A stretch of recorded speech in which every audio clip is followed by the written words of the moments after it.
चंदूलाल चंद्राकर स्मृति शासकीय चिकित्सा महाविद्यालय दुर्ग में स्टाफ नर्स के पदों पर सीधी भर्ती हेतु विज्ञापन आया है। दोस्तों नमस्कार, आप देख रहे हैं जीरो पीरियड में आज की इस वीडियो में हम लोग बात करने वाले हैं इसी विज्ञापन पर। इस विज्ञापन में कितने पोस्ट हैं, क्या क्राइटेरिया है और कब तक आप फॉर्म भर सकते हैं, सारी बातें हम समझने का प्रयास करेंगे। आपके स्क्रीन पर दिख रहा होगा जो विज्ञापन है, जिसे कार्यालय अधिष्ठाता चंदूलाल चंद्राकर स्मृति शासकीय चिकित्सा महाविद्यालय दुर्ग ने प्रकाशित किया है।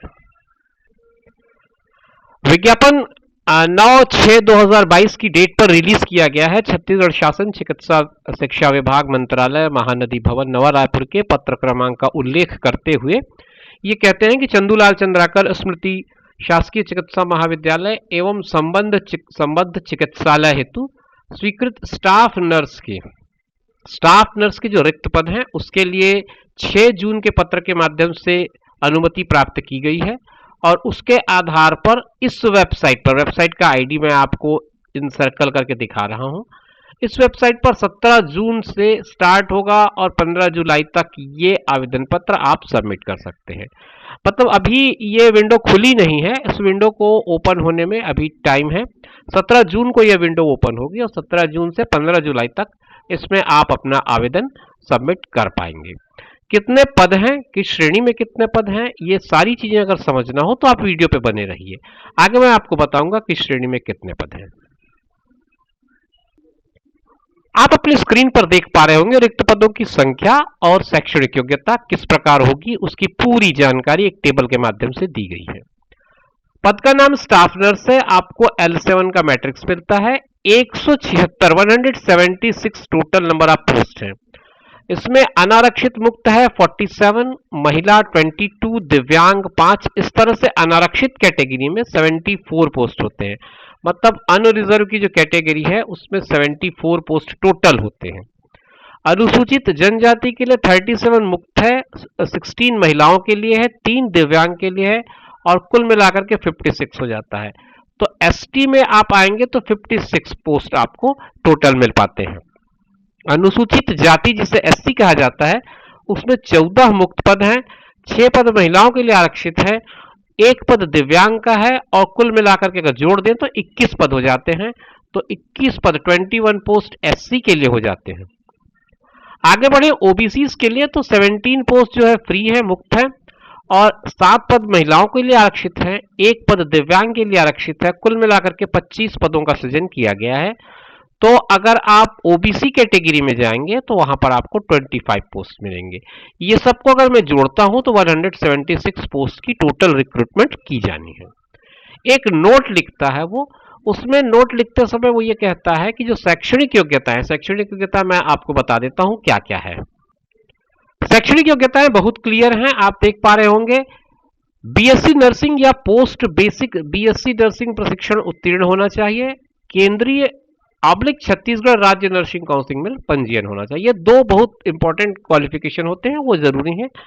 और उनके लिए वो इंस्ट्रक्शन ये कहता है कि यह सुनिश्चित करने की जिम्मेदारी स्वयं आवेदक की होगी कि वे आवेदित पद के लिए निर्धारित समस्त अर्हताओं को और शर्तों को पूर्ण करता है। अतः आवेदन प्रस्तुत करने से पहले आवेदक अपनी अर्हता की जांच कर ले और अर्हता की समस्त शर्तों को पूरा करने पर ही ऑनलाइन आवेदन करें। चयन के लिए किसी भी स्तर पर आवेदक के अनर्हत पाए जाने पर उनका आवेदन स्वयं निरस्त हो जाएगा और उसकी उम्मीदवारी समाप्त हो जाएगी। मतलब आप ये तय कर लें कि आप इस क्वालिफिकेशन को फुलफिल कर पा रहे हैं या नहीं कर पा रहे हैं। आपका जो रजिस्ट्रेशन है वह लाइव है या नहीं है। आपने ये जो 2 ऑब्लिक में करके पोस्ट की रिक्वायरमेंट दी गई है, एजुकेशनल क्वालिफिकेशन यानी बीएससी नर्सिंग हो या फिर पोस्ट बेसिक बीएससी नर्सिंग हो, ये प्रशिक्षण उत्तीर्ण हो, ये चीजें आपके पास है तभी आप एलिजिबल हैं, इस बात को वो कहता है। आयु सीमा की अगर बात करें तो 1 जनवरी 2022 के डेट पे वो काउंट करते हैं और मिनिमम 18 ईयर्स और अधिकतम 40 वर्ष। 40 वर्ष ये केवल छत्तीसगढ़ राज्य के मूल निवासियों हेतु है और अन्य पिछड़ा वर्गों को जो छूट मिलता है उस तरह से सारे छूट भी अगर आपको शामिल कर दिए जाए तो मैक्सिमम आपकी एज लिमिट 45 से ज्यादा नहीं होनी चाहिए, इस बात का ध्यान रखें। और महत्वपूर्ण बातें जो इसमें नियम और शर्तों में दिया गया है कि आपको मूल निवासी होना जरूरी है छत्तीसगढ़ का। उसके लिए आपको आवेदन के साथ निर्धारित प्रारूप में मूल निवास प्रमाण पत्र प्रस्तुत करना पड़ेगा।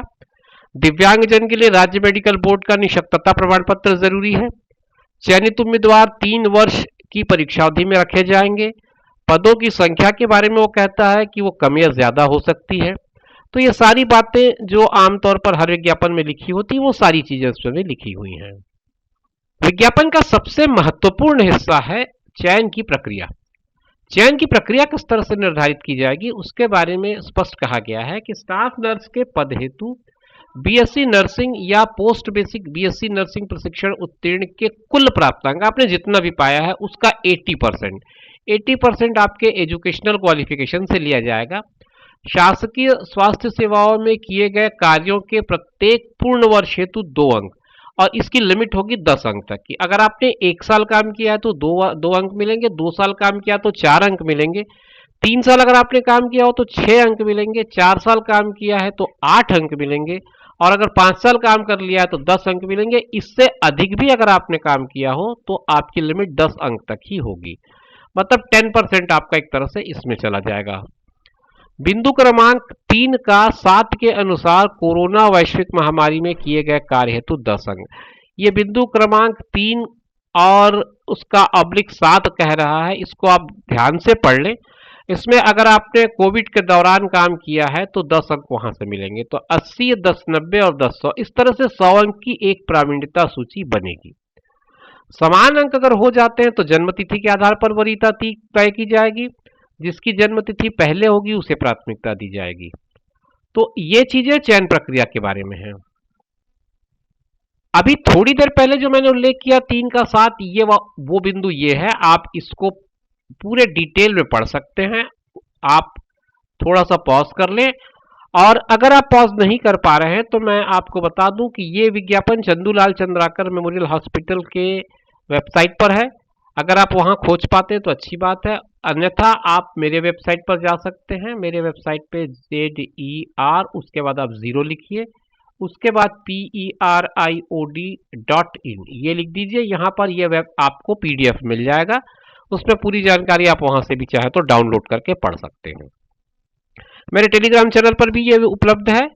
ये दोनों का लिंक मैं आपको डिस्क्रिप्शन बॉक्स में भी दे दूंगा, आप वहां से इसको जाकर के समझ सकते हैं और डाउनलोड कर सकते हैं। अब इसके बाद उपरोक्त जानकारी जो है सीधी भर्ती के माध्यम से हो रही है। ऑनलाइन आवेदन, पाठ्यक्रम और विस्तृत जानकारी के लिए महाविद्यालय की वेबसाइट, ये वेबसाइट है महाविद्यालय की, इस पे आप जाकर के अवलोकन कर सकते हैं। यहाँ एक वर्ड लिखा है पाठ्यक्रम, तो ये संभवतः विज्ञापन पहले ही फ्रेम कर लिया गया रहा होगा जब परीक्षाओं का एक प्रक्रिया होता था, तो शायद पाठ्यक्रम आपके काम का तो नहीं होगा क्योंकि भर्ती तो सीधी हो रही है, इसलिए पाठ्यक्रम आपके लिए उतना इम्पोर्टेंट नहीं है। आप बाकी चीज़ों का स्टडी अगर करना चाहें तो इस वेबसाइट पे जाकर के डाउनलोड करके उसे समझ सकते हैं। अगर आपने कोविड में काम किया है, कोई अनुभव है आपका उस दौरान स्वास्थ्य सेवाओं का, तो ये एक फॉर्मेट दिया गया है। इस फॉर्मेट पे आपको उस सर्टिफिकेट को अपलोड करना है, मतलब आपको बनाना है सर्टिफिकेट वहां से जहां से आपने काम किया है। उस संस्था प्रमुख का नीचे हस्ताक्षर है पदमुद्रा सहित, और ये सारी डिटेल्स भर के आपको अपने एप्लीकेशन के साथ इसको सबमिट करना है। तो ध्यान रखें, इसी फॉर्मेट में आपको अपना एप्लीकेशन लगाना है। चयन के लिए 10 अंक की जो बोनस की पात्रता है वो तभी मिल पाएगी जब इसी फॉर्मेट का आप अप्लाई करेंगे और इसी फॉर्मेट में वो सारी चीजों को भरेंगे जो इन लोगों ने रिक्वायरमेंट में अपनी लिखी हुई है। तो ये थी आप लोगों की जानकारी। जो युवतियां इस क्षेत्र में आना चाहती हैं, नर्सिंग के क्षेत्र में अपना करियर बनाना चाहती हैं, उनके लिए एक अच्छी अपॉर्चुनिटी है। तो मेरे सारे महिला मित्रों से निवेदन है कि अगर आप इस क्वालिफिकेशन को फुलफिल करते हैं और आप इस क्षेत्र में आना चाहते हैं, इच्छा रखते हैं, तो आप जरूर इस पे आवेदन करें निर्धारित तिथि के पहले ऑनलाइन। मिलेंगे नई जानकारी में और नए वीडियो में, फिर आपसे मुलाकात होगी। तब तक अपना ख्याल रखिए और उनका ख्याल रखिए जो आपका ख्याल रखते हैं। धन्यवाद।